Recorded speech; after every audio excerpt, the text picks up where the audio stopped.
Hello tout le monde, comme promis, voici la suite de mon book haul que je vous mets cette semaine. Maintenant, sur la chaîne de Piketty Bookin de Stéphanie, j'ai vu passer et repasser et repasser les Sœurs Carmine. Celui-ci, c'est le tome 1, Le complot des corbeaux aux éditions Naos, d'Ariel Holz. Je sais pas trop si ça se dit comme ça, j'ai dû sûrement le flinguer. C'est l'histoire de 3 orphelines, Mérivert, et je ne sais plus comment s'appellent les 2 autres. Dolorine, Mérivert, Dolorine et Tristabelle. Ce sont 3 petites crapules qui essayent de s'en sortir par tous les moyens parce que elles sont pauvres et pour survivre c'est difficile. Donc du coup Mérivert est une monte en l'air, c'est une petite voleuse donc qui crapahute sur les toits pour s'insérer chez les gens et aller leur piquer des choses. Maintenant, je pense pas que ce soit un boulot super facile tous les jours. Je me languis de lire ce livre parce que Stéphanie comme Guimauze ont fait toute une histoire, ont été subjugués par ce livre. J'espère que je vais pas trop en attendre parce qu'en général quand il y a des gens qui aiment beaucoup un livre et que je me dis oh il doit être super, il est génial, et j'accroche pas franchement et du coup j'aimerais pas que ça me fasse ça avec ce livre là. Pour les 2 chaînes que j'ai citées, donc Piketty Bookin et Le Terrier de Guimauze, je vous mettrai les chaînes de ces personnes en barre d'infos. Ce sont des booktubeuses donc qui présentent elles aussi des livres et c'est elles qui m'ont beaucoup inspirée pour ouvrir ma chaîne. D'ailleurs, Piketty Bookin a aussi énormément parlé de Malenfer. Celui-ci, c'est le tome 1 aux éditions Flammarion Jeunesse de Cassandra O'Donnell, La forêt des ténèbres. Donc, nous allons suivre Gabrielle et sa petite sœur Zoé qui vivent seules depuis le départ de leurs parents partis chercher de l'aide en terre de Gazmoréa. Les enfants doivent faire face aux ténèbres qui recouvrent lentement Wallangar, mais aussi à un tout nouveau danger. Ni les visions de Zoé ni les pouvoirs magiques ne parviennent encore à l'identifier. Donc apparemment il y a 4 tomes déjà. Voilà. Il m'a coûté 10 € parce que je l'ai pris 9. Je trouve la couverture vraiment très sympathique. Et comme première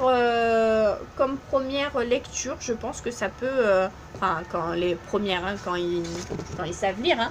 Mais c'est écrit plutôt gros, il y a quelques illustrations. Il fait 200 pages. Donc je pense que ça peut être quelque chose de sympa pour faire lire aux petits jeunes qui se mettent à la lecture et qui n'ont pas envie de quelque chose de trop dur. Après, je suis plus toute jeune, j'ai bientôt 30 ans et je lis encore du très jeunesse parce que je pense que c'est pour 10-12 ans, je dirais à peu près. Nous allons maintenant parler de la trilogie, enfin pour l'instant ce qui est une trilogie, mais je pense qu'il y aura d'autres tomes.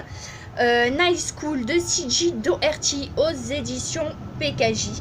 Celui-ci c'est le premier tome, donc il n'y a pas de sous-titres, c'est juste Night School. Ensuite nous avons L'Héritage. Celui-ci c'est le tome 2. J'aime beaucoup l'effet bleuté avec la feuille juste en dessous. Je trouve que ça fait très automne. J'aurais peut-être pu le rajouter au Pumpkin Autumn Challenge si je n'avais pas déjà une pile monstrueuse et si j'en avais déjà lu le premier tome. Et le 3e tome est Rupture. J'aime aussi beaucoup les effets sur la couverture, sur brillance, soft touch, côté mat, j'aime beaucoup. Et puis les visages sont trop bien choisis, c'est vraiment des très jolies femmes. Donc, apparemment c'est par saison. Je sais pas, derrière à chaque fois il y a marqué une saison à aimer. Donc, nous allons suivre Ali Sheridan qui vient d'être arrêté une nouvelle fois. Ses parents ne le supportent pas et vont l'envoyer dans un internat. Donc nous allons la suivre dans cet internat qui est donc une école privée qui s'appelle Cimmeria, qui est fréquentée autant par des petits rebelles, par des enfants de millionnaires, par des surdoués, par un petit peu tout. Il y a une classe secrète qui s'appelle la Night School. Elle ne sait pas trop ce qu'elle fout là, mais apparemment elle sent qu'il y a des choses qui se passent, qu'on lui ment, qu'on lui cache des choses, et elle aimerait, je pense qu'elle va un petit peu enquêter ou tomber peut-être par hasard sur certaines choses, je sais pas trop. Mais du coup ça m'a vachement donné envie. J'ai entendu parler de ces livres sur plusieurs chaînes littéraires aussi, sur des blogs, et je n'en ai entendu que du bien. Donc je vais voir un petit peu ce que ça donne et je vous aurai mon retour là-dessus. Allez, nous avons bientôt fini. Maintenant, je vous présente Tara Duncan, le continent interdit. Je ne sais pas quel tome c'est parce qu'il y en a, mais alors une dizaine. C'est le 5e tome. Donc, j'ai le premier et le deuxième, me semble-t-il. Je les ai eus à Gilbert Joseph pour 3 €. Il est dans un état quasi parfait. Il est un peu vieilli, il a les pages un petit peu jaunies. Mais pour le job que je lui demande, c'est-à-dire juste le lire une fois, je ne pense pas que ça sera des livres que je vais garder. Mais Sophie Audouin-Mamikonian est une auteure que j'aime beaucoup, que j'ai découvert avec la saga Indiana Taylor, que j'ai adoré, mais que j'ai vraiment adoré. Ça parle d'un enfant qui est né dans une famille de loups-garous et qui n'a pas de pouvoir, c'est-à-dire qu'il n'est pas loup-garou. En fait, il apprend aussi entre-temps que sa maman est une rebroustan, c'est-à-dire qu'elle peut partir dans le temps, dans le futur et dans le passé, pour voir un petit peu qu'est-ce que réserve l'avenir et qu'est-ce qui aurait pu être modifié pour que l'avenir soit différent.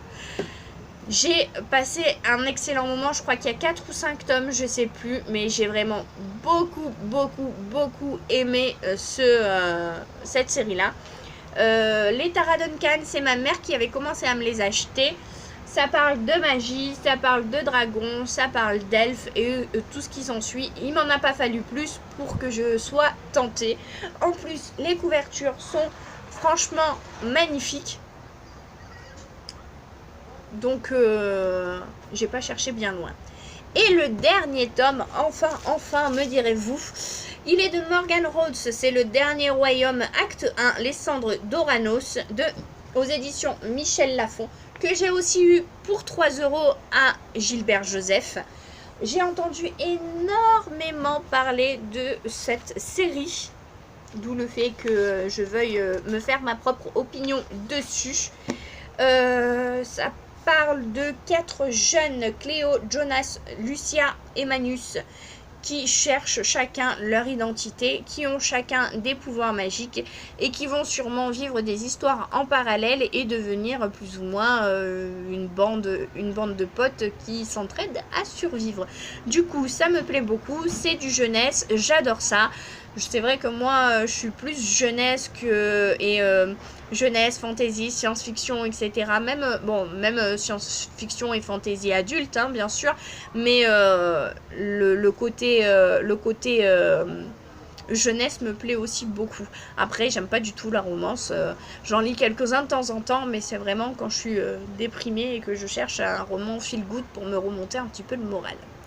Voilà, c'est terminé pour aujourd'hui, pour ce book haul énorme. Je ne sais même pas combien, 2, 4, 6, 8, 10, 12, 14, 16...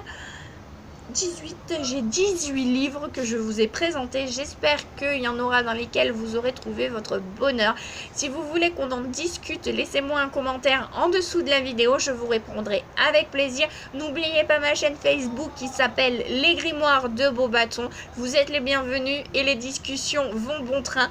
Évidemment, on n'est pas encore beaucoup, donc plus on est de fous, plus on rit. Pour ce, je vous souhaite une bonne journée. Et je vous dis à bientôt pour une prochaine vidéo. Ciao!